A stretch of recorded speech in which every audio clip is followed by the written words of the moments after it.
MH1 news में आप सबका स्वागत है। मैं हूं चंद्रशेखर धरनी। इस वक्त हरियाणा के एक मंत्री बनवारी लाल जी हमारे साथ मौजूद हैं, बातचीत करेंगे। डॉक्टर साहब, स्वागत है MH1 न्यूज़ में। थैंक यू धरनी जी। जिस प्रकार का बजट आया, इस बजट को आप कैसे देखते हैं और हरियाणा के लिए विशेष क्या नज़र आता है इसमें? देखो, जो ये बजट आया है ये संतुलित बजट है और इसके अंदर सभी वर्गों का ध्यान रखा गया है।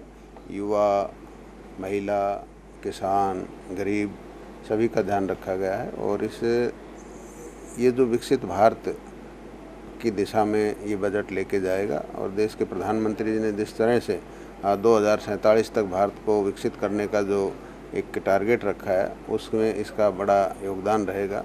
और युवाओं को अगले 5 साल में रोज़गार कैसे उत्पन्न हो उसके लिए 2 लाख करोड़ का बजट भी इसका प्रावधान रखा गया है।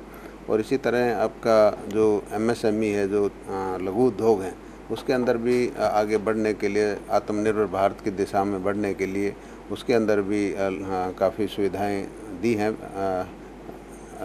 विदाउट गारंटी के लोन दिया जाएगा। इसी तरह आपका जो आपकी योजना है, क्या नाम इसकी, मुद्रा योजना है, मुद्रा योजना में भी जो 10 लाख की सीमा थी उसको 20 लाख तक किया गया है। और महिलाओं के लिए भी इसके अंदर रखा गया है, जैसे आपकी लखपति दीदी बनाने के लिए। और बहुत सी योजनाएं जैसे गाँवों में और शहरों में आवास, सस्ते दर पर आवास बनाने की योजना रखी गई है। किसानों के लिए आपकी सब्सिडी का है, किसानों को सम्मान निधि का है, और जो कृषि यंत्र है उन पर सब्सिडी देने का काम भी इसमें रखा गया है। तो ये एक संतुलित बजट हम कह सकते हैं जिसमें सभी वर्गों का ध्यान रखा गया है।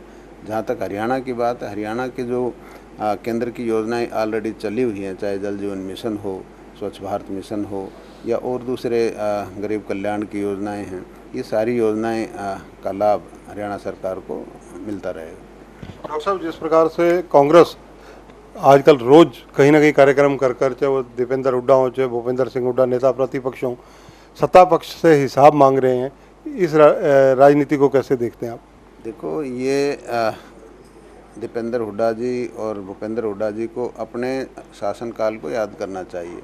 उनके शासनकाल में किस तरह से एक इलाके विशेष का विकास होता था। आज भारतीय जनता पार्टी की 10 साल की सरकार में पूरे प्रदेश के अंदर बराबर विकास हुआ है। और जहाँ तक नौकरियों की बात है, नौकरियों भी एक पर्टिकुलर डिस्ट्रिक्टों को ही मिलती थी, लेकिन आज बिना पर्ची के, बिना खर्ची के, योग्यता के आधार पर जो भारतीय जनता पार्टी की सरकार ने नौकरियां देने का काम किया है, उससे हर वर्ग खुश है। क्योंकि गरीब से गरीब आदमी को भी, के बच्चे को भी नौकरी मिली है योग्यता के आधार पर और बिना किसी पर्ची खर्ची के। इसी तरह आपका जो ऑनलाइन सर्विसेज हुई हैं, उनसे जो गरीब आदमी उनको घर बैठे योजनाओं का लाभ मिल रहा है, चाहे उसका पेंशन का लाभ हो, चाहे बच्चों का स्टाइफंड का लाभ हो, तो काफ़ी लाभ मिला है। और जहाँ तक आप दलितों के साथ, वो कहते हैं कि वे दलितों के साथ अन्याय हो रहा है, तो जो भारतीय जनता पार्टी की सरकार 10 साल से चल रही है, इसमें कोई ऐसी घटना नहीं घटी जिसके साथ कहा जा सके कि दलितों पर अत्याचार हुआ।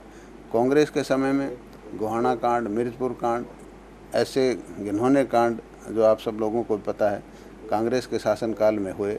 और हमारे जो अशोक तंवर जी आजकल तो भारतीय जनता पार्टी में हैं, जब इनके प्रदेश अध्यक्ष थे तो प्रदेश अध्यक्ष तक को इन्होंने नहीं बख्शा, उसकी भी पिटाई करी।